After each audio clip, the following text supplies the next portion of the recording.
Ah. You're so sad. Well, you know... Oh, okay. Ooh. Ooh. Hi and welcome to Aussie Kicks. On today's show, well, we're going to be doing something a little bit different. We're going to be taking a look at this. Now, Stuart not only gave me a blazing blazer to build on the show for you, but he gave me this little gem. Now, this is something you can't get hold of. It's actually from Tamiya USA, and it is a support system. It's all the RC car parts that Tamiya produced, all the kits, all the part numbers, all the hop-up numbers, and everything. So it's pretty fascinating, but also a great handy tool. Now, one thing he also put this in. This doesn't actually belong in this, but it is a schematic for a Falcon. So this will go into a frame and then I'll put it in the wall on the studio. So there is so many kits that it covers on here. I won't be able to put them all up for you, so look at them. The plan is I'm going to spend hours, I know it's going to take me hours, to scan in everything, and I'm going to put them on a website, and I'm basically going to make them available to the RC Kicks patrons as a massive thanks, because they are a great resource for hunting down bits and pieces, parts, hop-ups and stuff like that, so that they will be able to get access to it as a massive thank you for them for supporting the show. Anyway, so let's have a look at some of the kits that are actually listed. Now, I've been through it and I've picked out some of the ones that have been on the show, but there is so many in here. There's just hundreds. So the first one I found that was quite interesting was a classic 58060, which is the Monster Beetle. Now, Rebecca's got one of these and we hopped it up a little bit and put a ball diff in it. It gets a lot of abuse, so it's not what you call a shelf queen, but big fan of those. And it has everything. It has all the diagram codes, part codes, descriptions. Then it's got the options part, which is really handy. So you can go through and go, oh, I didn't even know it had that one. And then you can take that code and you can go and search for it, and then you can find it. Also, if you break a part, you can look on the schematic diagram on the back, find out which one it is, get the code, double check it on here, see if there's an upgrade for it, go online and buy it. Also, what's really nice is you can cross-reference certain chassis to see if that part is available on another chassis. What tends to happen sometimes is you might have a vintage car that you can't find a replacement part for, but there's been a reissue on a slightly different platform that has the same part. So you can cross-reference them in this folder, which makes life so much easier. Right, what else have we got in here that's super interesting? Now, I found this, which is 58088, which is the C11 Mercedes-Benz, which is what's coming out very soon. It's going to be on the show, but this is all about the vintage one. So, as far as I know, that kit that's being reissued is exactly the same on the same chassis. I tell you what, I can't wait to get it. Big fan of pan cars, and I love my Porsche Phantom, wherever that disappeared to. It's down there. So having one of these and building it on the show is really, really nice. The main problem for me is running them. It can be a bit difficult around this area. Anyway, I digress. So there's loads. We've got the Bullhead, Stadium, Blitzer, Super Blackfoot. It goes on and on and on. But another one that took my fancy and I still don't have on the show is 58149, which is the Rover Mini Cooper. Now, there's a few different versions that Tamiya did, but I really want to get a Mini on the show. But at the moment, they're super difficult to get hold of. And buying a second-hand one, the fronts get smashed in the minute you start driving them. So hopefully at some point we'll get a re-weave for a Mini, and then I'll have one on the show. So it was really nice to see there's actually quite a few Minis and the breakdown of all the schematics on the back. This is a bit of a pain because you start looking and go, oh, I'd like one of those. Oh, I'd like another one of those. So as you start thumbing through the pages, you can start to get a bit expensive. Another car that jumped out to me recently, we did the 58172, which is the Porsche 911 GT2, and the the hop-up option parts. There's that list as long as your arm on this one. So yeah, that could get a bit expensive.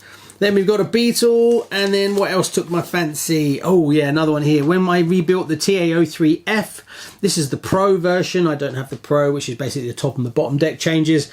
And this is, again, it's got a massive list of hop-up parts. So I'm really getting into my chassis at the moment. So trying to get one of every kind of different sort of rare chassis is an expensive hobby to get into. What else have we got in this beautiful folder? Classic one that we did already is the 58193, which is the Porsche 911 GT1. I still got the body for that. I must admit I was a bit harsh when I first got it. I was like, yeah, don't like it. But I've actually seen someone did like a Pennzoil one. So I've kept the body set, and at some point I'm going to do that. I'll get the decals from MCI Racing. and I'll do a Pennzoil one because that looked really good, so I'm going to copy that person, whoever it was. Not sure what chassis it's going to go on, I'll have to figure that one out. Anyway, let's keep going. So we have another classic, and one that I'm a big fan of was the Lancia Evolution on 58199. That was a car, beautiful, really love it, and it sits down there looking mighty spiffy. There's a few different versions of them depending on which you want, but the amount of TA03 parts, yeah, there's a it's when the hop-up list is as long as the parts list. So basically the hop-ups are, you replace like half of what the car was, but hey, there we go. Then there's some really nice ones. 58200, which is the David June TA03F Pro limited edition, again now demanding some pretty high money. Another one that we did on the show quite recently was 58210 Subaru Impreza WRC 97.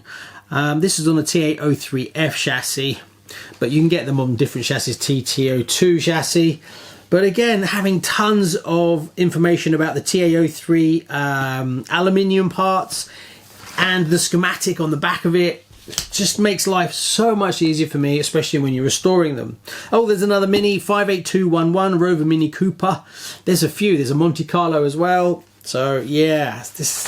And another one is 58246 Stadium Raider. Never had one on the show, but Adam from RC Action Australia, that was his first car, and he's got a few of them, and it's a big fan. So when I see that car, always reminds me of him. And a massive congratulations to him. He now has a lovely little child, so he won't be getting any sleep or building any kits for a while, but hope to see him producing more content soon, Adam. Congratulations.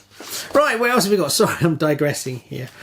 Another one thing I found in here that I haven't actually done on the show is a Ferrari. Yes, I've done a couple of F1 Ferraris, but never an actual Ferrari car in the collection. So maybe 58266 Ferrari 360 Modern might be a way to go. I must get some kind of Ferrari on the show, that's for sure.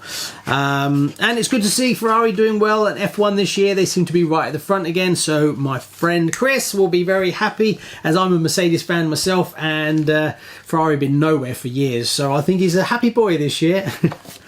Then there's also in here the RC Nitro kits. Now, I'm not a big Nitro fan. I do get quite a lot of comments about should I do Nitro, you know, getting Nitro on the show and what I think about Nitro, but I'm just not a fan at all with the noise, and people around here would just get annoyed if I'm out racing them with that kind of noise racket going on, as well as the smell and the mess, and I don't have a garage, so no, sorry, not interested. And now we've got brushless and lipos and all that kind of stuff. They're just finicky and you fiddle around with them. Sorry for all you Nitro fans out there, but I just can't be bothered with them, to be fair. They also have tanks. Yeah, I must admit, super excited. I still want to get a tank on the show this year. Now, there's two tanks I'm really keen on, but at some point I might be able to grab a sort of not built properly tank that I can dismantle and rebuild, but to try and keep the prices down. But the two tanks I would love to get on the show, one is 56004, which is the King Tiger, and all the sound and everything, so you can imagine they're insanely expensive. That's a 1/16 tank, and the other one I really like is the, where are you? Oh, I didn't even know Tamiya did the German King Tiger with the Porsche turret. Oh, didn't even know that. But the one that I was interested in is 56010, the Tiger 1 early production version. That's the iconic Tiger tank. But any of those two. But at some point, hopefully. And then the other things they've got in the back here is all the trailer trucks. I've still got to get a trailer for this. I've still got to finish the inside. As soon as I've done the inside, we'll then look at a trailer. But at the moment, funds are very tight, so I've spent quite a lot of money on that one. But I've got to go in and tidy up the front. That doesn't really cost me anything. So at some point, that's coming back on the show to put all the interior in it. And I've now got all the cables needed to extend the controller box to get it out of the way for the drivers and everything. Anyway, but in the back here, you have a list of all the trailers, and there's a few that kind of take my fancy. I'll probably go for something a little bit boring, maybe like 56302, which is just a semi-trailer box, pretty standard thing. But I'd like to do some kind of like decal on the side that's got like RC kicks in it of some sort, because the plan is I'd like to have it along here a bit as well. Blazer over here, and then the truck along the middle, or maybe I'll put in another shelf or something, I don't know. We're running out of space yet again, so we need a bigger studio. And then right at the back, they actually even have boats, sailing boats. They've got a list of sailing boats here. 56202 Yamaha round the world sailing boats. I've never actually seen any of the Tamiya sailing boats at all. So as you can see, a beautiful find and lots of amazing information that you can't just get your hands on willy-nilly. So to all the patrons, thanks very much. Here you go, just a quick look at something that I think is pretty cool. See you on the next one. Don't forget to like and subscribe.